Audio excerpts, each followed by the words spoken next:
Peserta seleksi P3K non-guru ini bisa melihat pengumuman hasil seleksi mulai tanggal 13 sampai 14 November 2021 untuk yang tahap 2. Untuk yang tahap 1 ini sudah disampaikan pada 29 sampai 30 Oktober. Akan tetapi ketika kita melihat pada portal akun SSCASN, di sini kita seharusnya bisa melihat pada layanan informasi, kemudian kita bisa klik hasil seleksi P3K untuk non-guru. Namun hasilnya masih seperti ini.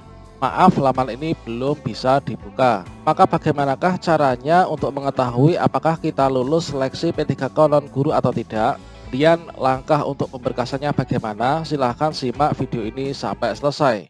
Namun sebelum kita lanjutkan, perlu saya ingatkan bagi teman-teman yang mungkin baru pertama kali menemukan channel ini, silahkan klik tombol subscribe-nya dan aktifkan notifikasi loncengnya sehingga nanti jika ada update video terbaru, teman-teman tidak akan ketinggalan informasi. Baiklah sobat-sobat semuanya, untuk melihat hasil seleksi P3K non-guru, itu kita bisa masuk ke sscsn.bkn.go.id.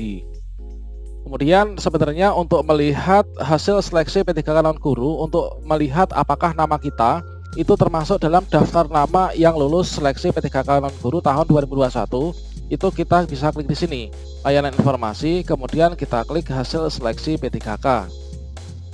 Namun jika kita masuk pada bagian ini, kita masih mendapatkan halaman belum dibuka, ini kita bisa langsung masuk ke instansi kita masing-masing.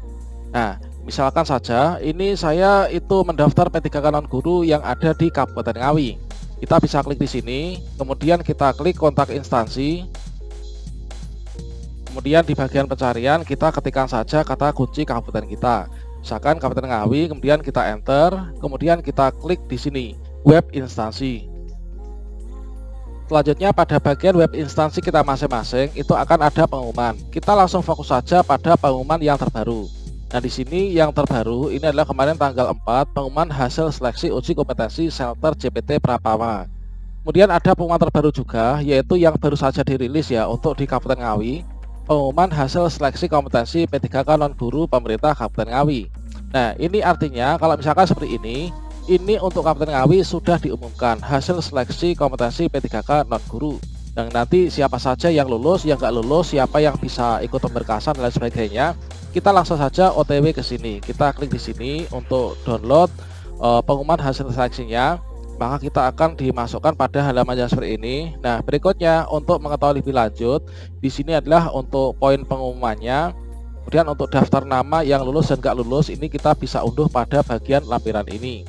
Nah, sekarang ini kita coba saja klik pada bagian unduh. Untuk yang pengumumannya, ini kita klik di sini. Maka kita akan masuk pada bagian penyimpanan, kemudian kita klik save.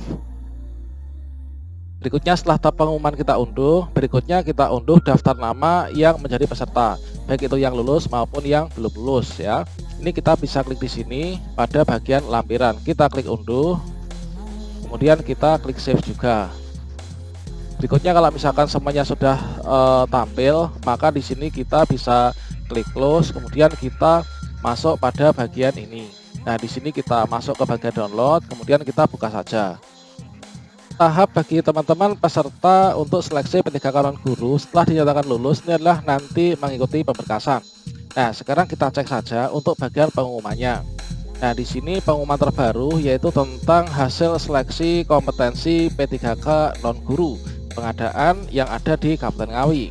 Nah, di sini disampaikan yang pertama, hasil seleksi kompetensi P3K non-guru Kabupaten Ngawi ini terlampir. Kemudian untuk yang bagian kedua, di sini tentunya nanti erat kaitannya dengan langkah setelah dinyatakan lolos ya untuk seleksi P3K non-guru, yaitu peserta seleksi kompetensi P3K non-guru pemerintah Kabupaten Ngawi yang dinyatakan lulus dan berhak untuk mengikuti pemberkasan nomor induk calon P3K adalah peserta yang memiliki kode PL dan juga PL-2 di kolom keterangan pada lampiran sebagaimana angka 1. Sedangkan peserta yang memiliki kode P, TL, TH ini dinyatakan tidak lulus ya dan tidak berhak untuk mengikuti tahapan selanjutnya. Nah, maksud dari kode tersebut ini adalah kalau misalkan ada P ini memenuhi nilai ambang batas menurut keputusan Menpan RB nomor sekian. Kemudian L ini adalah peserta lulus, kemudian L2 ini adalah lulus berdasarkan nilai ambang batas dan peringkat terbaik dalam jabatan dan pendidikan yang sama setelah perpindahan formasi dari lokasi formasi yang berbeda. TL ini adalah tidak lulus dan TH ini tidak hadir. Nah, untuk peserta yang kedua ini tidak berhak untuk ikut pemberkasan calon P3K. Selanjutnya untuk melihat apakah nama kita lulus atau tidak, ini kita bisa melihat pada bagian lampiran. Nah, di lampiran ini kita bisa scroll saja ke bagian bawah. Misalkan di sini untuk bagian di ahli pratama dokter ya, di Puskesmas Beringin. Ini ada formasi 2. Kemudian di sini ada 1. Dan di sini ada 1 pendaftar, kemudian dia P_L. Artinya ini kalau misalkan ada P dan juga L, ini adalah lulus seleksi ya, mendapatkan nilai ambang batas yang diharapkan, dan ini nanti bisa ikut pemberkasan. Kemudian di sini untuk formasi pendidikan D3 ilmu kebidanan, yaitu formasi bidan dengan lokasi formasi Puskesmas Walikukun. Di sini formasi yang diperlukan ada sekian. Kemudian di sini ada 2 pendaftar, ada kode P_L. Ini adalah lulus teman-teman. Kemudian P_L-2 ini juga dinyatakan lulus. Maka teman-teman bisa scroll mencari nama masing-masing, apakah teman-teman itu lolos ataukah tidak. Kalau misalkan ada tulisan TL, ini adalah belum lolos ya, dan nanti siap berjuang untuk di tahun berikutnya. Selanjutnya bagi teman-teman yang mungkin belum lolos seleksi, ini sebenarnya ada masa sanggah. Nah, di sini masa sanggah terhadap hasil seleksi kompetensi dan dengan ketentuan sebagai berikut ya. Yaitu bagi teman-teman yang keberatan dari hasil kompetensi, ini dapat mengajukan sanggah yaitu paling lama 3 hari sejak hasil seleksi diumumkan. Sanggahan ini teman-teman bisa login ke akun SSCASN masing-masing, tentunya dengan menggunakan nick dan juga password yang telah dibuat. Kemudian panitia seleksi instansi dapat menerima atau menolak alasan sanggahan yang diajukan oleh peserta. Dalam hal sanggahan diterima, jika sanggahan kita diterima ini ya, panitia seleksi ini nantinya akan mengumumkan ulang yaitu hasil seleksi paling lama 7 hari sejak berakhirnya waktu pengajuan sanggah. Kemudian panitia seleksi instansi pengadaan Kabupaten Ngawi ini dapat menerima sanggahan dalam hal kesalahan itu bukan berasal dari peserta. Apabila sampai batas waktu telah ditentukan peserta tidak melakukan sanggahan, maka hasil seleksi kompetensi ini dianggap final dan tidak dapat diganggu-gugat lagi. Nah, seperti itu teman-teman.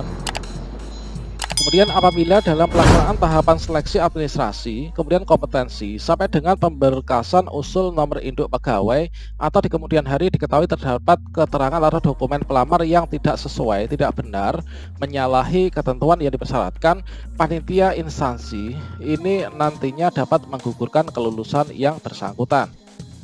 Selanjutnya bagi teman-teman yang dinyatakan lulus seleksi kompetensi, maka nanti ikuti saja untuk alur pemberkasannya yang ada di SSCASN, dan tentunya teman-teman pantau terus akun web instansi masing-masing terkait tentang untuk jadwal penyampaian kelengkapan dokumen. Ini adalah tanggal sekian ini.